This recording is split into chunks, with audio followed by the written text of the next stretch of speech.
వాళ్ళు నడిపేది ఈ దేశంలో పారిశ్రామికవేత్తలకి, చాలా సంపన్న వర్గాలన్నిటికీ లాబీలు ఉన్నాయి. కానీ సగటు రైతుకి, సగటు కూలీకి వాళ్ళని అర్థం చేసుకుని వాళ్ళ తరఫున పోరాడే లాబీలు లేవు.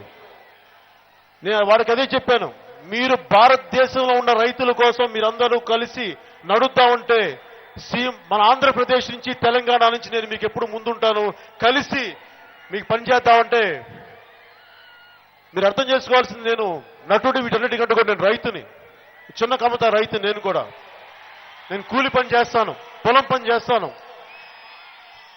నీళ్లు లేక చెట్లు ఎండిపోతుంటే కన్నీరు కార్చేవాడిని. అందుకని నాకు తెలుసు అనంతపురం జిల్లా రైతుల బాధలు ఎలా ఉంటాయో నాకు తెలుసు. పచ్చని చెట్లు మలమలమాడిపోయి ఎండిపోతుంటే నాకు ఆ బాధ ఎలా ఉంటుందో నాకు తెలుసు. అందుకనే